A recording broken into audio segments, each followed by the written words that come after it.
যখন শীতকাল আসে তখন কিন্তু আমরা অনেক প্রকার ক্রিম ইউজ করে থাকি, ক্রিম ব্যবহার করে থাকি, নারী কিংবা পুরুষ। অনেকেই জানেন না যে ক্রিম ইউজ করার পরে, হাতে মুখে ক্রিম দেওয়ার পরে নামাজ পড়লে নামাজ হবে কিনা। আমি যদি একটু আপনাদেরকে বুঝিয়ে বলি, যখন আমরা উজু করে থাকি, উজু করার পরে বিভিন্ন সময় আমরা শীতের মৌসুমে, শীতকালে আমরা ক্রিম ব্যবহার করে থাকি। হাতে মুখে আমরা ক্রিম ব্যবহার করি। এই ক্রিম ব্যবহার করার পরে উজু করেছেন আপনি, উজু করার পরে ক্রিম দিয়েছেন হাতে, মুখে, পায়ে।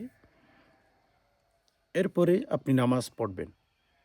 অনেক ভাই-বোন এই বিষয়টাকে অনেক কঠিনভাবে দেখেন যে আমি উজু করলাম, উজু করার পরে হাতে মুখে ক্রিম দিলাম, এখন নামাজ পড়লে নামাজ হবে কিনা?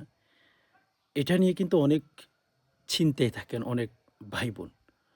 পাশাপাশি আমি আপনাদেরকে উজু করার ফজিলত সম্পর্কে কিছু তথ্য দেওয়ার চেষ্টা করব।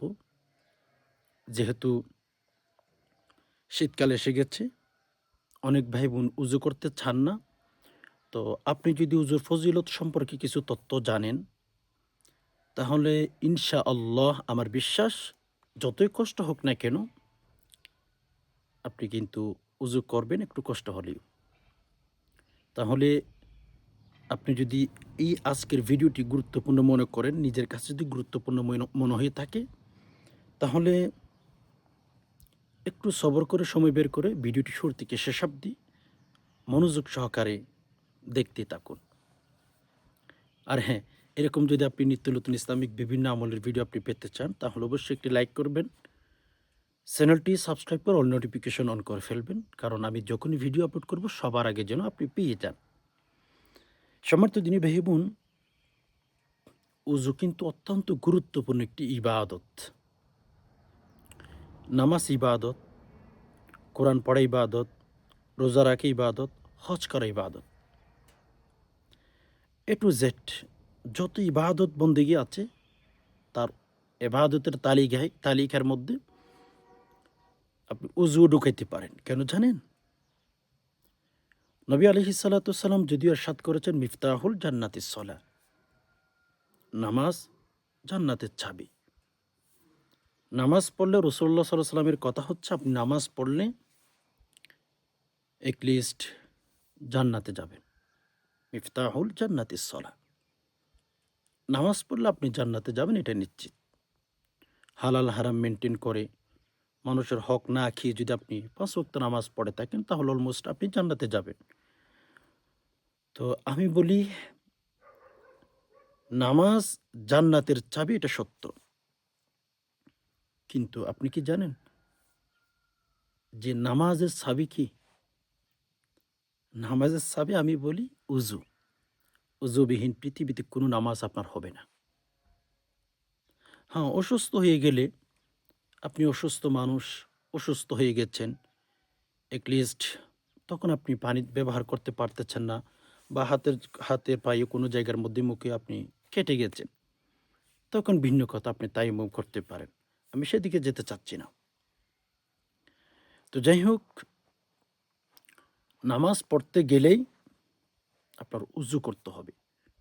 তাহলে বুঝতেই পেরেছেন, নামাজ সহিহ হওয়ার জন্য, নামাজ আল্লাহ পাক রব্বুল আলামিনের কাছে গ্রহণযোগ্য হওয়ার জন্যে উযু শর্ত। বুঝতে পেরেছেন? তাহলে উযু যদি সহি না হয়, ঠিক না হয়, আপনার নামাজ হবে না। আর নামাজ যদি নাই হয়, তাহলে আপনি কিভাবে জান্নাতে যাবেন? আমাকে বলুন। এজন্য সম্মানিত দ্বীনী ভাই-বোন, উযুর অনেক ফজিলত রয়েছে। আমরা যখন মসজিদে যাই, আলহামদুলিল্লাহ, যখন আমরা মসজিদে নামাজ পড়াইতে যাই, তখন দেখি অনেক ভাই-বোন, অনেক ভাইদেরকে দেখা যায়। বোনরা তো তেমন আমাদের বাংলাদেশে মসজিদে দেখা যায় না। তো যেহেতু সৌদি আরবে আছে, সৌদি আরবে যখন নামাজ পড়াইতে যাই, তখন দেখা যায় অনেক ভাইদেরকে উজুখানায় বাংলাদেশি ভাইয়েরা এমনভাবে উজু করে যে তাদের পায়ের গোড়ালিগুলো ভিজে না। হাদিসের মধ্যে রাসূলুল্লাহ সাল্লাল্লাহু আলাইহি সাল্লাম বলেছেন, শীতকালে আমাদের পায়ের গোড়ালিগুলো ভালো করে শক্ত করে মেজে আমরা ভালো করেই দেবো। এটা রাসূলুল্লাহ সাল্লাল্লাহু আলাইহি ওয়াসাল্লাম আমাদেরকে অলমোস্ট শিখিয়ে দিয়েছেন। অ্যান্ড এখন আমরা একটু শীত লাগার কারণে একটু ঠান্ডা লাগবে বিধায় তাড়াহুড়া করে পায়ের এই যে টাকনুগুলো আমরা হচ্ছে গোড়ালিগুলো ভালো করে ধুই না। না ধুইয়ে আমরা তাড়াহুড়া করে নামাজে চলে যাই। অথচ এই যে পায়ের টাকনু পর্যন্ত ধৌত করা ভালো করে এটা ফরজ। আপনি আমি তাড়াহুড়া করে ধুয়ে মসজিদে ঢুকতেছি, নামাজ পড়তেছি। অথচ আপনার খেয়াল আছে নামাজ সহি হওয়ার জন্যে, নামাজ রব্বুল আলমিন গ্রহণযোগ্য, রব্বুল আলমিনের কাছে গ্রহণযোগ্য হওয়ার জন্যে, নামাজ আল্লাহ তাআলা কবুল করার জন্যে উজু সহি হতে হবে। এখন আপনি যেভাবে পায়ের গোড়ালিগুলো ধুয়েছেন, পেটে গেছে, শুকিয়ে গেছে, শীতকালে একটু ওরকমই হয়ে থাকে সবারই।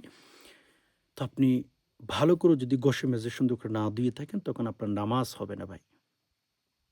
উজুর যে ফরজগুলো রয়েছে, যে অঙ্গগুলো দৌত করার কথা রয়েছে, তো এই অঙ্গগুলোর মধ্যে যদি একটা লোম, একটা পশম পরিমাণ জায়গাতে পানি না পৌঁছে থাকে, সম্মানিত দিনী ভাই বোন, আপনার উজু হবে না। শুধু একটা পশম পরিমাণ। একটু চিন্তা করে দেখুন, একটু ভাবুন, একটা পশম পরিমাণ যদি আপনার আ উজুর ফরজের ভেতরে যেগুলো দোয়া ফরজ, ওই জায়গাগুলোতে যদি আপনার একটা পশম পরিমাণ জায়গাতে পানি না পৌঁছে থাকে, আপনার নামাজ হবে না। অ্যান্ড নামাজ না হলে আপনি জান্নাতে যেতে পারবেন না। তো এজন্য যখন অজু করব, আমরা একটু কষ্ট হলেও শীতকালে যে একটু ভাববেন, আল্লাহ দুনিয়ার শীত আমরা সহ্য করতে পারতেছি না। আল্লাহ দুনিয়ার ঠান্ডাগুলো আমরা সহ্য করতে পারতেছি না। মালিক জাহান্নামের আযাব কেমনে সহ্য করি? জাহান্নামের শাস্তি কেমনে সহ্য করি আল্লাহ? এ কথাগুলো চিন্তা করে, করে এ কথাগুলো ভাববেন, মনে, মনে আনবেন উজু করার সময়। যদিও কষ্ট হয়, তখন দেখবেন যে ইনশাআল্লাহ আল্লাহ তাআলার রহমতে আল্লাহ যদি মেহেরবানি করে থাকেন, তখন দেখবেন আপনি ইনশাআল্লাহ ধীরে, ধীরে উজু করতেছেন। ধীরে, ধীরে উজু করে নামাজ পড়তে পারবেন। ওই যে জাহান্নামের কথা মনে করবেন যে, আল্লাহ আমার উজু করতে এত কষ্ট হচ্ছে। আমি জাহান্নামের আযাব কেমনে সহ্য করি মালিক? এ কথাগুলো স্মরণ করে, করে উজু করার চেষ্টা করবেন। তো যাই হোক সম্মানিত দিনী ভাই-বোন, উজু করার পরে উত্তম একটা বিধান, শরীয়তের উত্তম একটা মাসাইল আমি আপনাদেরকে বলি। উজু করার পরে দুনিয়াবি কোনো কাজে লিপ্ত হবেন না। ধরুন আপনি নামাজ পড়ার জন্য উজু করেছেন, হ্যাঁ? ওই আমি বলছি না আপনি করতে পারবেন না। কিন্তু উজু করার পরে দুনিয়াবি কাজ না করে আল্লাহ পাক রব্বুল আলমিনের ইবাদত বন্দেগীতে লিপ্ত হওয়া, আল্লাহ পাক রব্বুল আলমিনের ইবাদত বন্দেগীতে মশগুল হয়ে যাওয়া, এটাই আফজল। বুঝতে পেরেছেন? এজন্য আমরা অনেক ভাই-বোনদেরকে দেখা যায় উজু করার পরে বিভিন্ন দুনিয়াবি কাজে লিপ্ত হয়ে যায়। আপনি করতে পারেন, উজু করে কাজ করতে পারেন। তবে উজু করার পরে আপনি ধরেন এখন উজু করেছেন নামাজ পড়ার জন্যে। এখন আপনি দুনিয়াবি কোনো কাজে লিপ্ত হয়ে গেছেন। ওইদিকে নামাজ কাজা হয়ে যাবে, উজু ভেঙে যাবে। আবার উজু না করে নামাজ পড়ে ফেলবেন বলে ইত্যাদি, ইত্যাদি অনেক সমস্যা। এজন্য আপনি উজু করেছেন নামাজ পড়ার জন্য, সবচেয়ে ভালো বেস্ট আপনি উজু করার পরপরই ইবাদত বন্দেগী করার জন্য মশগুল হয়ে যাবেন। এটা সবচেয়ে বেস্ট। তো যাই হোক সম্মানিত দিনী ভাই বোন, আমরা মেইন কথা বলছিলাম শীতের সময় বা শীত ছাড়া। আজকের যে বিশেষ করে মাসাইলটা অনেক ভাই বোনদের কমেন্ট যে, "হুজুর আমরা শীতের মৌসুমে তো আমরা বিভিন্ন ক্রিম ইউজ করি, বিভিন্ন লোশন ইউজ করি ইত্যাদি, ইত্যাদি, হ্যাঁ? লোশন ইউজ করি। তো সেগুলোকে আমরা অজু করার পরে দেব নাকি আগে দেব?" আমি আরেকটা ভিডিওর মধ্যে বলেছিলাম। অজু করার পর আপনি ক্রিম ইউজ করেন, সেই ক্রিম যেকোনো ধরনের হতে পারে। অজু করার পরে শীতের মৌসুমে অথবা অন্যান্য মৌসুমে আপনি ক্রিম ইউজ করতে পারবেন। আমি আরেকটা ভিডিওর মধ্যে বলেছিলাম, আমাদের প্রশ্নটা ওঠে কোথায় জানেন? আপনি যে উজু করার আগে ক্রিম দিয়েছেন অথবা উজু করার পরে আপনি ক্রিম দিয়েছেন। এমন ক্রিম দিয়েছেন যেটা ওয়াটারপ্রুফ। আমি আরেকটা ভিডিওর মধ্যে বলেছি। তো আপনি এমন ক্রিম দিয়েছেন যেটা ব্যবহারের ফলে আপনার মুখের ভেতর পানি ঢোকে না। ধরুন আপনার স্বামীকে দেখানোর জন্য, আম আপনার প্রিয় মানুষ হাসব্যান্ড, হ্যাঁ? তাকে আপনি সাজগুজ করে দেখাবেন। এটাই আপনার ইবাদত। আমাদের মা-বোনরা তো এগুলো বাহিরে যাওয়ার জন্য সাজে। আমি গতকালকে এক সৌদির সাথে কথা বলছিলাম। উনি বলতেছিল যে, "ঘরের বউ আমরা এনেছি।" আরবিতে বলছিল। "আমরা ঘরে বউ আনি হচ্ছে তারা আমাদেরকে সাজগোজ করে দেখাইবে। আমরা বাড়িতে আসলে আমাদের মাথা ভালো থাকবে। আমাদের চিন্তা পরিবর্তন হবে। বাহিরে কোনো মেয়ের দিকে আমাদের মন যাবে না।" এটা আমাকে গতকালকে এক সৌদি বলতেছিল। সো তার কথা হচ্ছে আমাকে বুঝাইতে চেষ্টা করেছিল, আমরা ঘরের মধ্যে বউ আনি। সে যেন ঘরের মধ্যে একটু সাজগোজ করে থাকে। আমাদের মন যেন অন্য নারীর দিকে না যায়। হারাম কাজে যেন আমরা লিপ্ত না হই। এজন্য আমাদের ঘরে আমাদের বউরা সাজগোজ করে থাকা উচিত। এটা ইবাদত। উম মা-বোনদেরকে বলব আপনারা ঘরের মধ্যে আপনার হাসব্যান্ডের জন্য সাজবেন। আপনার স্বামীর জন্য সাজবেন। এটা ইবাদত। কারণ আপনার স্বামী বাহির থেকে অনেক রকমের মেয়ে দেখে আসবে। তখন আপনাকে যদি ঘরে আইসা অন্যভাবে দেখে, হ্যাঁ? আপনার কাপড়-চোপড় ঠিক নাই, আপনার চেহারার পরিবর্তন, এই সেই ইত্যাদি এরকম যদি দেখে, তাহলে তার অ্যা মন মানসিকতা ভালো থাকবে না। ওই পরের নারীর দিকেই মন যাবে। পরের নারীর দিকেই আপনার মন আপনার স্বামীর মন চলে যেতে পারে। তাহলে আপনি কষ্ট পাবেন। তো এজন্য মা-বোনদেরকে বলব রাতে সাজবেন, দিনে সাজবেন, হাসব্যান্ডের জন্য সাজবেন। এখন পরিপূর্ণ উল্টা হয়ে গেছে আমাদের সমাজটা। স্বামী যখন পরকীয়ার সাথে জড়িত হয়ে যায় তখন টেনশন করে, হায় আমার স্বামী কেন পরকীয়ার সাথে জড়িত হয়ে গেছে। এগুলো অনেক বোনদের ভুলের কারণে স্বামী পরকীয়ার সাথে জড়িত হয়ে যায়। এগুলো স্ত্রীর উচিত স্বামীকে কন্ট্রোল করা, হ্যাঁ? স্বামীকে আকৃষ্ট করে রাখা। এটা স্ত্রীর দায়িত্ব। স্ত্রীদের কাজ হচ্ছে স্বামীকে নিজের ঘরে রাখা। এক সুদি আমাকে এই কথা বলছিল। তো যাই হোক সম্মানিত দিনী ভাই বোন, ধরুন কোনো স্ত্রী স্বামীকে দেখানোর জন্য সাজগোজ করলো। এমন ক্রিম ইউজ করেছে মুখে, আমি আরেকটা ভিডিওর মধ্যে বলেছেন, বারবার আপনাদেরকে বলতেছি। সো এমন ক্রিম ইউজ করেছেন যেটার ভেতরে পানি ঢোকে না। ওয়াটারপ্রুফ কতগুলো দামি, দামি ক্রিম আছে। এগুলো আসলে আমি যদি আপনাদেরকে বলি, এগুলো খ্রিস্টানদের সভ্যতা। ইহুদি খ্রিস্টান যারা আছে এগুলো তাদের সভ্যতা। তারাই বেশিরভাগ ইউজ করে। এন্ড এখন দেখা যায় কিছু মুসলমানের মেয়েরাও, মা-বোনেরাও কিন্তু এগুলো ইউজ করতে শুরু করেছে। তো যাই হোক ঐরকম ওয়াটারপ্রুফ কোনো ক্রিম যদি ইউজ করেন উজুর পরে অথবা উজুর আগে অথবা উজুর পরে, হ্যাঁ?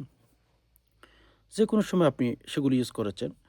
ধরুন উজু করার আগে অবশ্যই সেগুলোকে তুলে ফেলতে হবে, হ্যাঁ? মুখ থেকে তুলে ভেতর ভালো করে পানি দিয়ে ধুয়ে ফেলতে হবে। তাহলে আপনার নামাজ হবে। ওয়াটারপ্রুফ কোনো ক্রিম আপনি ব্যবহার করেছেন, এরপরে নামাজের সময় এসে গেছে, আপনি সেগুলো না ধুয়ে না তুলে এমনি উপরে উজু করে পানি দিয়ে ধুয়ে নামাজ পড়েছেন, আপনার নামাজ হবেই না। তো এখন আমাদের কথা হচ্ছে আমরা যখন উজু করে সাধারণ আমরা যে ক্রিমগুলো ইউজ করি বিভিন্ন কোম্পানির, সেগুলো আমরা ইউজ করতে পারবো। বিভিন্ন তেল ইউজ করতে পারবো। কোনো সমস্যা নাই। আল্লাহ পাক রব্বুল আলামিন অবশ্যই আমাদের, হ্যাঁ, নামাজ কবুল করবেন। আল্লাহ তাআলা আমাদের উপর খুশি থাকবেন। এজন্য যদি ভিডিওটি দেখে ভালো লেগে থাকে অবশ্যই আপনার আত্মীয়স্বজন ভাই-বোন যারা আছে তাদের কাছে ভিডিওটি শেয়ার করার চেষ্টা করবেন। আরও যদি নিত্য নতুন ইসলামিক বিভিন্ন আমলের ভিডিও আপনি শিখতে চান, পেতে চান, তাহলে অবশ্যই আমার চ্যানেলটি সাবস্ক্রাইব করে পাশে থাকার চেষ্টা করবেন। আশা করি বিষয়টি বুঝতে পেরেছেন। আল্লাহ পাক রব্বুল আলামিনের কাছে দোয়া করি আল্লাহ আপনি আমাদের সবাইকে সহি সমঝ দান করুন। আল্লাহ সঠিক নিয়ম ওযু করে ইবাদত বন্দেগী করে আল্লাহ আমরা যেন আপনাকে রাজি খুশি করে দুনিয়া থেকে বিদায় হতে পারি সে তৌফিক দান করুন। আমিন। আজকে এ পর্যন্তই। দেখা হবে অন্য কোনো ইসলামিক ভিডিওতে। ততক্ষণ পর্যন্ত আল্লাহ সুবহানাহু ওয়া তাআলা আমাদের সবাইকে ভালো রাখুক, সুস্থ রাখুক। আমিন। হাদা মা ইনদি ওয়াল ইলমু ইনদাল্লাহ আলাইহি তাওয়াক্কালতু ওয়া ইলাইহি উনীব। আসসালামু আলাইকুম ওয়া রাহমাতুল্লাহি তাআলা ওয়া বারাকাতুহু ওয়া মাগফিরাতুহু ওয়া জান্নাতুহু।